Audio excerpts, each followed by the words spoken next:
설레는 밤, 날 유혹하는 생과부. 옛날 거제도 섬에 이재환이라는 선비가 살았습니다. 그는 40을 코앞에 둔 나이였지만 늘 골방에 앉아 글 공부만 하고 있었지요. 보리멍석이 빗물에 휩쓸려가도 본체하지 않는다 라는 말이 있는데 이 선비가 바로 그런 사람이었습니다. 아무리 급한 일이 생겨도 책에서 눈을 떼지 않고 글만 읽었지요. 집안 살림은 몹시 가난하여 그의 부인이 남의 집에 가서 삭바느질을 하고 품팔이를 하며 근근히 생계를 꾸려 남편을 봉양했습니다. 그런데도 이 선비는 글만 알 뿐 세상의 다른 일은 아무것도 모르는 그런 사람이었습니다. 여보, 오늘은 김첨지 댁에서 삭바느질을 하고 품삯을 받았어요. 부인이 작은 보자기를 풀며 말했습니다. 보자기 안에는 두어 대 정도로 보이는 겉보리가 들어 있었지요. 그래, 수고했어. 이 선비는 책에서 눈을 떼지 않고 대답했습니다. 부인이 품삯을 받아 밥을 지어주면 먹는 것이고 일거리가 없어 먹을 것도 없으면 그냥 굶는 것이 이 부부의 일상이었지요. 이렇게 어려운 살림을 이어갔지만 부인은 남편에게 원망도 불평 한마디도 하지 않았습니다. 그런데 어느 날 한양에서 과거를 본다는 소식이 이 먼 거제도 시골 땅에까지 들려왔습니다. 여보, 한양에서 과거 시험이 열린답니다. 그동안 공부 많이 했잖아요. 그래서 말인데 당신 과거 시험 한번 보는 거 어때요? 부인이 조심스럽게 말을 꺼냈습니다. 그러자 이선비가 한숨을 내쉬며 말했습니다.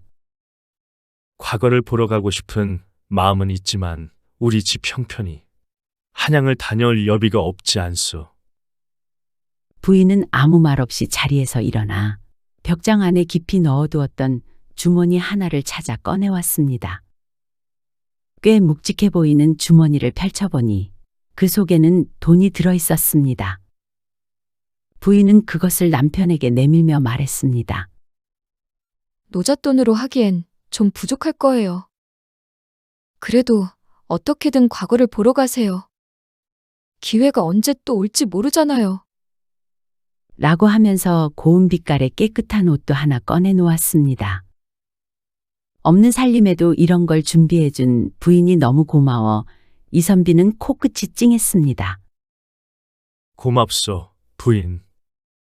언제 이렇게 준비한 것이오? 여보, 한양까지는 갈 길이 멉니다. 최대한 일찍 서두르는 것이 좋겠어요. 그럼 당장 내일 한양으로 떠나겠소. 그렇게 그들은 한양으로 떠나기 전 마지막 밤을 보냈습니다. 잠자리에 든 두 사람은 앞으로의 여정을 앞두고 걱정과 두려움도 앞섰지만 한편으론 또 설레었습니다. 부인은 그동안의 남편의 노력이 결실을 맺을 수도 있겠다라고 생각하니 힘들고 고단한 하루하루를 살아가다가 이제는 새로운 희망이 하나 생긴 것이니까요. 그리고 이선비는 감격스러웠습니다. 정말 내가 과거 시험을 보게 되다니 꿈만 같구만. 밤낮으로 무작정 글 공부만 했는데 그동안의 고생이 드디어 성과를 낼지도 모른다는 생각이 들었으니까요. 두 사람의 마음은 이미 장원급제는 물론이고 부자가 된 것만 같았습니다. 다음 날 새벽, 부인은 일찍 일어나서 아침밥을 준비했습니다. 이선비도 아침을 일찍 먹고 나서 의복을 꺼내어 입고 돈도 꼼꼼히 챙겼습니다. 그런데 그렇게 짐을 싸면서 이선비가 가만히 생각해 보니 자기 집 형편이 꽤나 구차한 것을 모르는 바가 아닌데 돈이 대체 어디서 났는지가 문득 궁금해졌지요. 아, 그런데 이 돈이 어디서 난 거요? 평소에는 삭바느질로 하루 벌어 하루 먹기도 힘들지만 명절 때는 부잣집에서 옷을 많이 하니 그때마다 조금 더 노력을 해서 모아놓았어요. 부인은 오래전부터 남편이 과거 보러 갈 때를 대비해 온 것이었지요. 이선비는 뭉클한 마음을 부여잡고 부인에게 다짐했습니다. 내 반드시 과거 시험에 합격하고 오겠소. 부디 몸 건강히 다녀오세요. 그렇게 이선비는 머나먼 과거 길에 나섰습니다. 그런데 마을을 빠져나가려면 마지막으로 조그만 고개를 넘어야 했는데 이 고개마루에서 떡하니 서서 마을을 돌아보니 부인은 벌써 품팔이를 하느라 남의 땅에서 보리밭일을 하고 있는 모습이 보였습니다. 한창 더운 날인데도 부인은 왔다 갔다 바쁘게도 일하고 있었지요. 가만히 그 모습을 보고 있자니 이선비는 차마 발걸음이 떨어지질 않는 것이었습니다. 한양을 다녀오려면 몇 달이 걸릴지 모른다고 생각하니 그리고 조금이라도 눈에 담아가고 싶은 마음도 들고 하여 이선비는 그 고개의 나무 그늘 밑에 앉아 부인을 지켜보았습니다. 조금만 더 보다 가자, 조금만 더 보다 가자 하다가 새참을 먹는 모습이 보였습니다. 이선비도 부인이 점심으로 싸준 주먹밥을 꺼내 먹어버렸지요. 또 오후 일하는 모습을 구경하다 보니 금방 날이 저물어 버렸습니다. 어허, 이런, 벌써 해가 넘어가 버렸네. 차라리 내일 출발하는 것이 낫겠다. 이선비는 결국 자기 집으로 돌아왔습니다. 한양에 과거 보러 간다던 사람이 말이지요. 다시 돌아온 이선비가 방문을 열고 들어오자 부인이 깜짝 놀라며 말했습니다. 아니, 이게 뭔 일이오? 한양 가신다던 사람이 어찌 다시 오셨어요? 그러게 말이오. 어찌 된 거예요? 아, 다름이 아니라 내가 고개를 넘다가 마을을 쳐다보니 당신이 이 땡볕에 품팔이하는 모습이 보이지 않겠소? 그 고생하는 모습을 보니 차마 한양에 갈 수 없어서 이렇게 돌아왔소. 뭐라고요? 그러니까 내가 욕보는 게 안쓰러워서 다시 집으로 돌아왔다고요? 그렇소. 아니, 이 양반아. 당신이 한양에 가서 과거를 봐 급제하는 일이 우리한텐 크고 중요한 일이지. 내가 지금까지 매일 하던 일인데 겨우 그걸 보고 마음이 쓰여서 도로 집으로 돌아왔다는 거예요? 이선비는 아무런 대답도 못했습니다. 이 답답한 사람아. 그렇게 작은 일에 연연하면 큰일을 어찌 한단 말이오? 이선비가 가만히 생각해 보니 부인의 말이 틀린 것이 없었지요.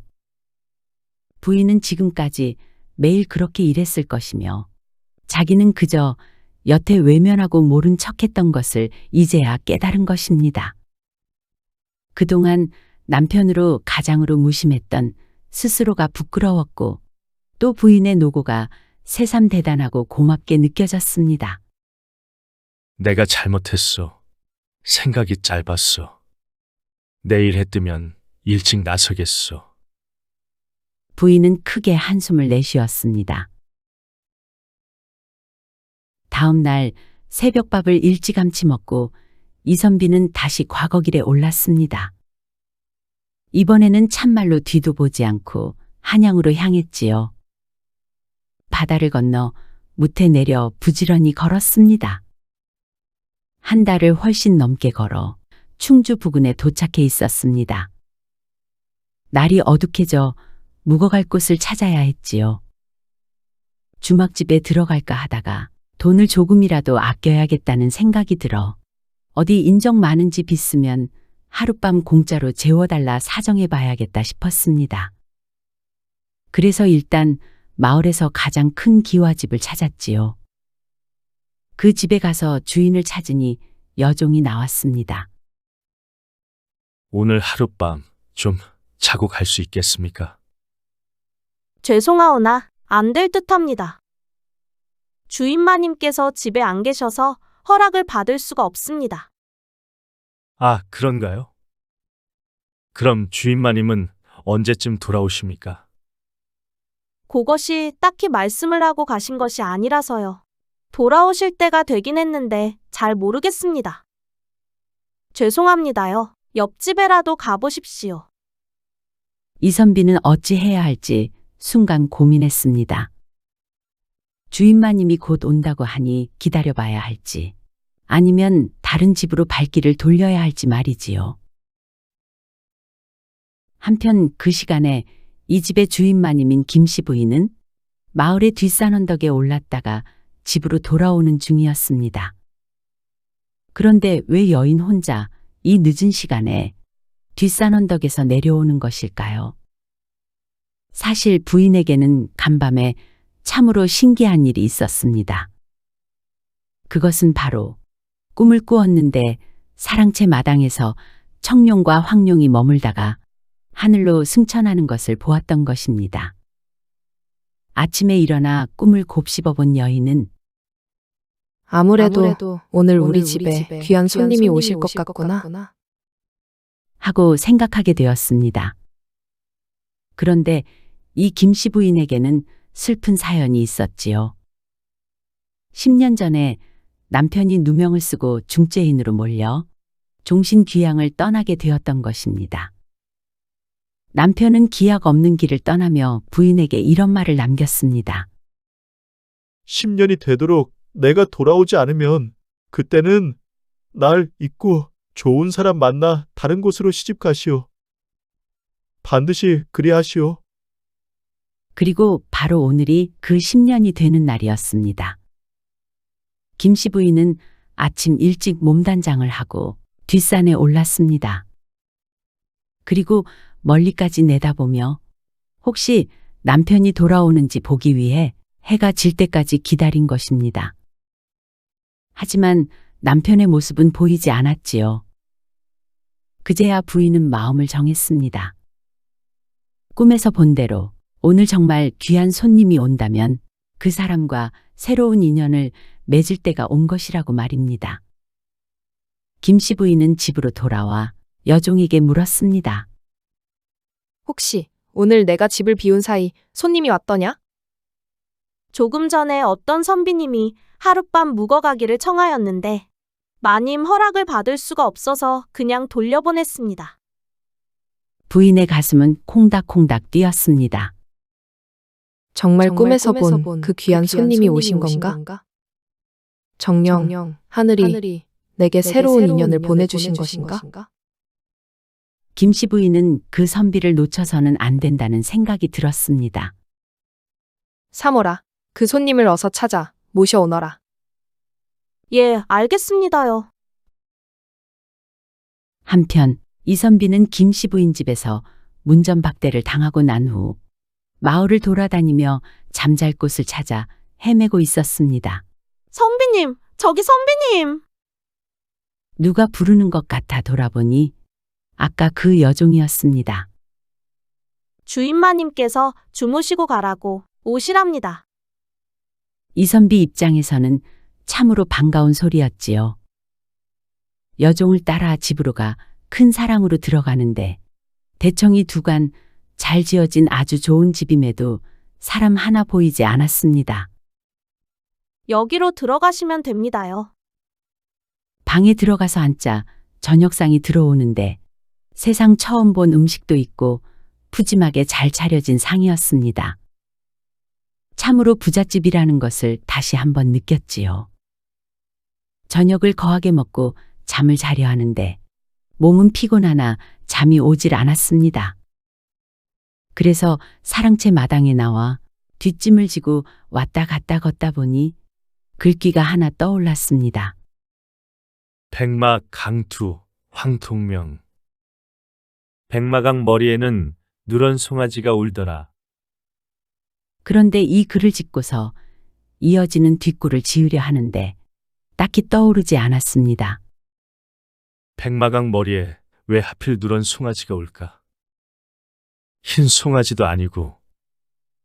선비는 중얼중얼하며 다시 뒷짐을 지고서 마당만 왔다 갔다 했지요. 그런데 그때 안채와 사랑채를 나누어 놓은 담장 너머에서 웬 여인의 목소리가 이선비의 시를 읽는 것이었습니다. 뭐라 하는고 하니 노인사나 소년행. 노인산 밑으로는 젊은 사람이 지나가더라. 남녀가 유별하니 모습을 드러내지는 않았지만 이 집의 부인이 담장 너머에서 이선비의 시에 대꾸를 이은 것입니다. 그 뜻은 바로 이런 것이었지요. 산 이름이 노인산이라고 해서 노인만 가는 것은 아니다. 젊은이도 간다 라는 뜻이었지요. 강 이름이 백마강이라고 해서 누런 송아지가 울지 못할 이유는 없지 않겠느냐는 재치 있는 대답이었습니다. 이선비는 속으로 깜짝 놀랐습니다. 아, 이런 누군지는 모르겠으나 대단한 솜씨를 가진 여인이구나. 신기한 기분이었습니다. 자신의 학문과 글재주를 누군가와 함께 즐기고 공유하다니 살면서 처음으로 느껴보는 감정이었습니다. 신이 난 이선비가 다시 운을 띄웠습니다. 이 가 2월, 금 3월. 집을 떠난 때는 2월이더니 지금은 3월이 되었네. 대각초경 금삼경. 손님을 맞이할 때는 초경이더니 지금은 삼경이 되었네. 이번에도 영락없이 괜찮은 글이 만들어졌습니다. 이선비에게는 힘든 여정 중 오랜만에 느끼는 즐거운 시간이었지요. 그는 담장 너머에 있는 여인의 학식에 감탄하였고 호기심이 일었으나 남녀가 유별하여 직접 볼 수가 없으니 그 부인을 못 속에 깊이 잠긴 부용화에 비유하여 자기가 보지 못하는 현재의 상황을 표현하여 운을 뗐습니다. 담리 부용, 심불견. 못 속에 있는 부용꽃을 깊어서 보지 못하는구나. 잠깐의 침묵이 있은 후 다시 여인의 대답이 들려왔습니다. 동원도리, 소무성. 동쪽 동산의 복숭아와 오얏나무 꽃은 웃어도 소리가 없구나. 여인이 자신을 소리 없이 웃는 꽃에 비유하여 자신도 궁금한 마음은 있지만 표현할 수 없는 상황임을 나타낸 것이었지요. 그러자 이내 이선비가 다시 운을 띄웠습니다. 금년가 약 하처심. 올해 아름다운 인연을 어느 곳에서 찾을 것인가. 이선비가 자신의 은근한 마음을 담아 은밀한 만남을 제안한 것이었지요. 그러자 곧바로 여인이 화답했습니다. 조재봉두, 월중명. 새 우는 봉우리 머리에 달이 중천에 떴구나. 조재봉 머리에 달이 떠오르면 그곳에서 기다리겠다는 뜻이었습니다. 자정 무렵에 달이 뜨자 김씨 부인은 조재봉으로 나갔습니다.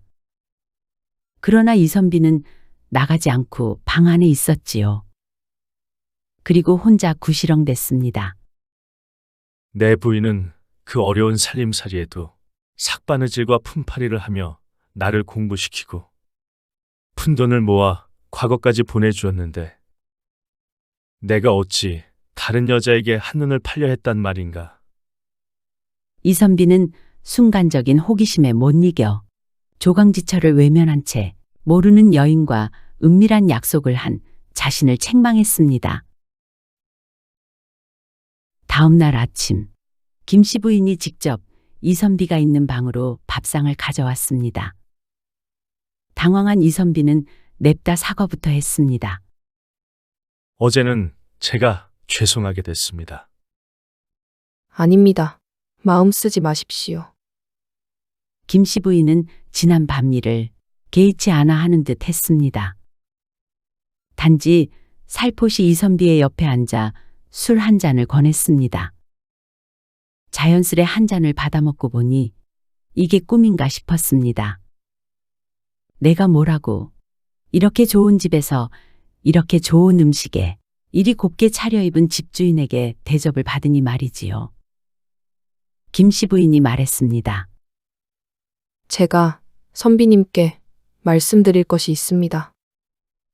그러고는 자신이 혼자 살고 있는 이유부터 10년간 남편을 기다려왔고 자신의 어젯밤 꿈 이야기까지 모두 이선비에게 말했지요. 제 생각은 그렇습니다. 하늘에서 선비님을 제 남편으로 보내준 것 같습니다. 김씨 부인이 한 이 말은 청혼과 다름없었습니다. 갑자기 왜 이러십니까? 안 될 말입니다. 전 부인이 있는 몸입니다. 사실 그런 연유로 어젯밤에도 약속 장소에 나가지 못했습니다. 그러셨군요. 그런데 그건 저에게 중요한 것이 아닙니다. 선비님이 결정만 하시면 되는 일이니까요. 예, 당황하는 이선비 앞에서 김씨 부인은 보란 듯이 은장도를 뽑아들었습니다. 자, 결정하십시오. 그리고 혹여 당신이 거절하시면 당신 앞에서 저는 그냥 죽겠습니다. 아니, 부인, 대체 왜 그러십니까? 아니, 저한테 왜 이러세요? 어서 그 칼을 거두십시오. 이선비는 사정도 해보고 화도 내보았지만 김씨 부인은 꿈쩍도 하지 않았습니다. 이선비는 마지막으로 차분히 얘기해 보기로 했습니다. 아니, 부인의 꿈속에 나타난 황룡과 청룡이 저 때문이라면 제가 이번에 필시 과거에 급제할 것이 아니겠습니까? 그렇게 되면 제가 임금님께 부군을 사면해 달라고 청해 보겠습니다. 그게 정말이십니까? 물론이죠. 제가 어찌 거짓을 말하겠습니까? 약속 드리겠습니다. 좋습니다. 선비님을 믿어보겠습니다. 김씨 부인은 그제서야 칼을 거두었습니다. 이선비는 그렇게 김씨 부인과 약속을 한 후 한양으로 향할 수 있었습니다. 드디어 한양에 도착했습니다. 거의 2달을 걸어온 고단함과 발의 통증도 잊은 채 과거 시험에 관한 소식을 듣기 위해 이곳저곳을 다녔습니다. 다행히도 예상보다 일찍 도착하여 앞으로 보름 후면 과거 시험이 있다는 것을 알게 되었지요. 선비는 안도의 한숨을 내쉬며 과거를 볼 때까지 머물 숙소를 구하고자 했습니다. 그런데 과거 보겠다는 선비들이 너무 많아서 큰 객주집은 이미 꽉 찼고 겨우 찾아낸 작은 주막에 골방 하나가 다행히 남아 있었지요. 이선비는 그 골방에서 지내면서 그동안 공부한 것들을 헤아리며 시간을 보냈습니다. 그리고 충주에서 만났던 부인과 주고받은 시들을 되뇌어 보며 또 한 번 무릎을 쳤습니다. 다시 생각해 보아도 참 마음에 드는 시였으니까요. 하루는 새벽까지 불을 켜놓고서 그 시를 중얼거리고 있었습니다. 그런데 주모가 문 밖에서 말을 건네왔습니다. 손님, 저기 지금 방이 다 차서 그러는데 여기 새로 오신 분이랑 잠시만 같이 쓰시면 안 될까요? 해장만 잠시 하고 가신답니다. 뭐 그러시오. 그러자 멀끔하게 옷을 차려입은 서글서글한 눈매를 가진 한 사내가 문을 열고 들어왔습니다. 고맙습니다. 저는 소장사하는 사람인데 소시장이 열리려면 시간이 좀 남아서 좀 쉬면서 해장 한잔하고 가려고 왔습니다. 소장수가 들어와 자리에 앉자 이내 주모가 간단한 주 한 상을 들여주었습니다. 소장수는 술 한 잔을 시원하게 마신 후 이선비에게도 술을 권했습니다. 두 사람은 주 한 상을 가운데 놓고 마주 앉아 이런저런 이야기를 나누게 되었지요. 그런데 지나다 들었는데 혼자 무슨 흥이 나서 이 새벽에 시를 그렇게 읊으십니까? 얼마 전에 참 신기한 일이 있었지요. 이선비는 김씨 부인과 있었던 모든 일들을 털어놓았습니다. 큰 기와집의 여인과 시를 주고받았던 일, 그 여인의 지아비가 누명을 쓰고 귀양살이 중에 있다는 이야기까지 모두 말이지요. 소장수는 처음부터 끝까지 이선비의 이야기를 귀담아 듣는 듯 했습니다. 그리고 그는 이선비를 바라보며 말했습니다. 선비님, 그런데 말입니다. 과거 시험 보셔야겠네요. 그렇지 않아도 그러려고 합니다. 아니요, 꼭 보십시오. 소장수는 그렇게 신신당부를 하더니 소 시장이 설 시간이 다 되었다며 그곳을 떠났습니다. 드디어 과거 보는 날이 되었습니다. 그런데 시험장에서 시제를 받은 이선비는 깜짝 놀랐습니다. 이럴 수가.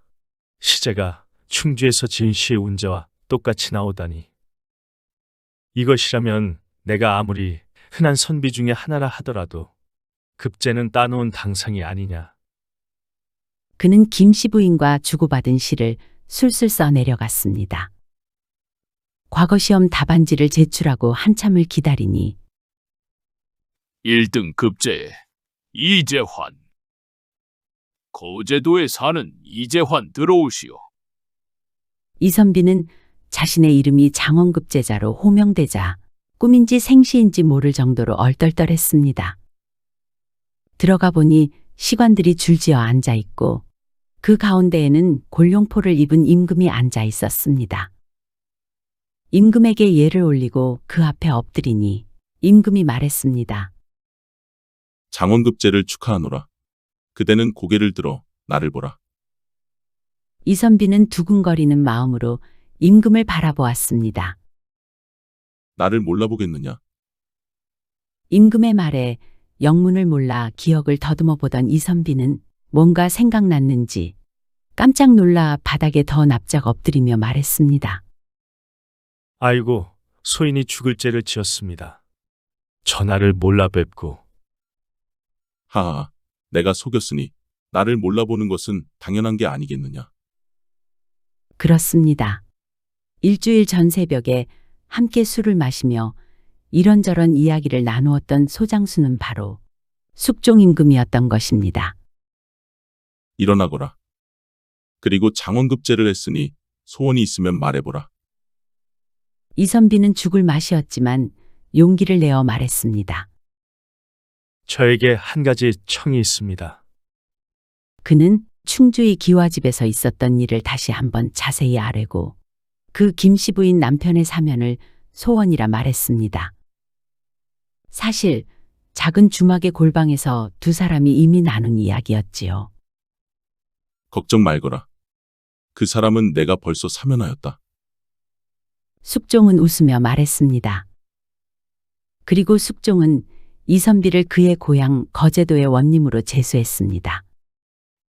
내가 살던 고을을 잘 다스리거라. 황송하옵니다, 전하. 이선비는 어사화를 쓰고 말을 타고 행렬과 함께 고향으로 향했습니다.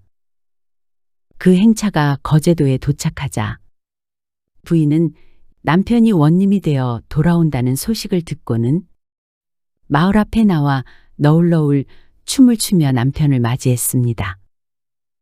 두 사람은 몇 달 만에 상봉하게 되었지요. 여보, 정말 해냈군요. 모든 것이 당신 덕분이요. 당신이 뒤에서 뒷바라지를 해주지 않았더라면 어찌 오늘 같은 기쁜 날을 맞이했겠소? 두 사람은 감격에 겨워 눈물을 흘렸습니다. 그리고 한 달쯤 지난 어느 날, 이선비의 집에 한 부부가 찾아왔습니다. 그렇습니다. 그들은 바로 김씨 부인과 그의 남편이었지요. 깜짝 놀란 이선비, 아니 원님은 반갑게 맞이했습니다. 아니, 이 먼 곳까지 어쩐 일이십니까? 감사 인사를 꼭 드리고 싶어 이리 왔습니다. 예, 원님 덕분에 제가 풀려날 수 있었다고 들었습니다. 정말 감사드립니다. 다행입니다. 참으로 잘 되었습니다. 원님, 약속을 지켜주셔서 고맙습니다. 약속이요. 그랬죠. 허나 저도 그것이 가능할지는 몰랐습니다. 장원급제하게 될지 몰랐으니까요. 그 또한 부인 덕분에 가능했습니다. 그것이 무슨 말씀입니까? 아, 아닙니다. 그저 모든 것이 하늘의 뜻인 듯 싶습니다. 정말 모든 것이 하늘의 뜻이었을까요? 담장 너머로 주고받은 시가 마치 운명처럼 과거 시제에 나와서 이선비를 장원급제로 이끌었으니 말입니다. 그 이후로 이선비는 고을 사또로서 많은 선정을 베풀고 힘든 시절을 이겨내게 해준 조광지처를 더 위해주며 오래오래 행복하게 잘 살았다고 합니다.